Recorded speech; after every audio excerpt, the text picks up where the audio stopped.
Good afternoon friends, আজকে একটা নতুন জায়গায় ঘুরতে যাচ্ছি আমি। ভালো দিদি, তো আজকে যাচ্ছি আজিমগঞ্জের লাইনে। তো জায়গাটা যদি বলে দাও কোথায় যাচ্ছি? বর্ণাগুল চার বাংলা বই। তো চার বাংলা মন্দির দেখতে আমরা যাচ্ছি। তো চলো, প্রথমে আমরা গঙ্গা পার হবো, তারপরে আবার ভিডিওটা স্টার্ট করছি। সো ফ্রেন্ডস, এখন আমরা ভাগীরথীর ধার দিয়ে হেঁটে যাচ্ছি। সে সদরঘাটে যাব, সেখান থেকেই নৌকা করে পার হব। আর এই হচ্ছে আমাদের ভাগীরথী নদী। আজিমগঞ্জ ঘাটে নেমে আমরা এখন ওই মন্দিরের দিকে যাচ্ছি একটা টোটো করে। তো এই রাস্তাটা প্রায় 1.5 কিলোমিটারের মতো হবে। তো সেখানে গিয়ে আবার ভিডিওটা স্টার্ট করছি।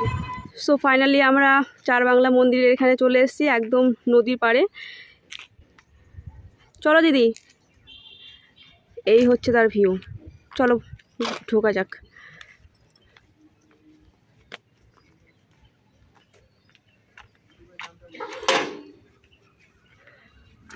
বলছি ইউটিউবের নামটা বলে যাও। ইউটিউবার জাস্ট দেখে বেরিয়ে যাবো দর্শন করে। আজিমগঞ্জের এই চার বাংলা মন্দির প্রতিষ্ঠিত হয়েছিল প্রায় 1755 খ্রিস্টাব্দে। এখানে টোটাল 4টে মন্দির আছে, আর 4টে মন্দিরেই 3টি করে গেট রয়েছে প্রবেশ করার জন্য। প্রবেশ করে দেখা যাবে যে 3টি করে বড় বড় শিবলিঙ্গ রয়েছে। আর এটা রানী ভবানীর অক্ষয় কীর্তি।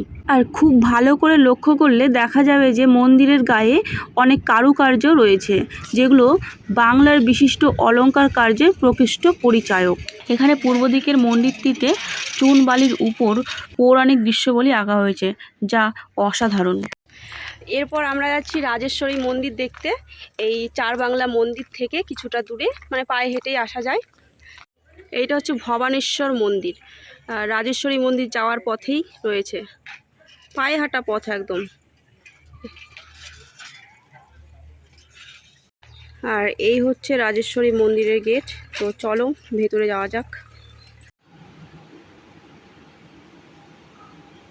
এই মন্দিরের নামটা ঠিক জানা নেই, এখানেও শিবলিঙ্গ রয়েছে। খুবই প্রাচীন একটা মন্দির। সত্যি পৌরাণিক মন্দিরগুলোর দেওয়ালে এই কারুকার্যগুলো করেছে, সত্যি চমৎকার। কারুকার্যগুলো দেখো একবার, যারা করেছে তাদের খুব ট্যালেন্ট ছিল। কারুকার্যগুলো থেকে কোনো হিস্টোরিক্যাল স্টোরি জানা যেতে পারে। মন্দিরের এখানে কাউকেই আসতে দেখিনি, আমরা দুজনেই এখন এখানে রয়েছি।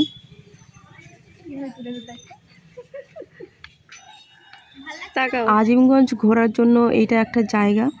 10-5 মিনিটের তো ঘোরা হয়ে যাবে। যেখানে চার বাংলা মন্দির আছে সেখান থেকে কিছুটা দূরে। অনেক দিনের ইচ্ছে ছিল যে আজিমগঞ্জ ঘুরবো, তো দিদির সঙ্গে বেরিয়ে পড়েছি আজিমগঞ্জ ঘুরতে। 2 ঘন্টার মধ্যে আজিমগঞ্জে যত মন্দির আছে ঘোরা হয়ে গেছে আমাদের। এটা আই থিঙ্ক পঞ্চলিঙ্গেশ্বর মন্দির।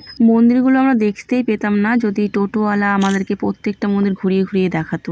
মন্দিরের পরিবেশটা দেখুন, কতটা নির্মল শান্ত একটা পরিবেশ। আমার মতোই যারা হই হুল্লোড় ভিড়ভাট্টা পছন্দ করেন না, তাদের জন্য পরিবেশটা পারফেক্ট আছে। এখন আমরা ব্যাক করছি, এরপর আমরা যাব চার্চে, ডন বক্সের চার্চে। মাঝে মাঝে সময় করে একটু বেরোনো দরকার। গাছ, ফুল, পাখি, নদী, ওদের সঙ্গে আত্মীয়তা করা দরকার। এতে দেখবেন মনটা রিফ্রেশ হয়ে যাবে। ছুটির দিনে কিংবা মাসে একবার হলেও, একদিনের জন্য হলেও একটু এদিক ওদিক যাওয়া দরকার। এতে আপনি কাজে যেরকম বেগ পাবেন, তো মনটাও রিফ্রেশ হবে, স্বাস্থ্যও ভালো থাকবে। এখন আমরা আছি আজিমগঞ্জ ডন বক্সে, আর চলে এসেছি চার্চ। এই যে হাই, এই চার্চে ওখানে একটা পুল রয়েছে। এখানকার যারা মানে ছেলেরা থাকে, মানে ছোট ছোট ছেলেরা যারা পড়াশোনা করে এখানে, ওরা এখন মানে কি বলবো, স্নান করছে সুইমিং পুলে। যা আনন্দ হচ্ছে এত গরমে, মানে এদের দেখে মনে হচ্ছে যে আমরাই ওখানে গিয়ে ঝাঁপ মারি জলে। এইটা হচ্ছে বাসুলি মাতার মন্দির, আজিমগঞ্জে রয়েছে ডন বক্স চার্চের পাশে।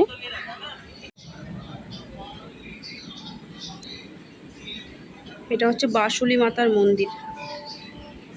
এবার আমাদের বাড়ি ফেরার পালা। ফ্রেন্ডস, ভিডিওটা ভালো লাগলে লাইক, কমেন্ট, শেয়ার করে দেবেন। আর হ্যাঁ, অবশ্যই সাবস্ক্রাইব করে পাশে থাকবেন।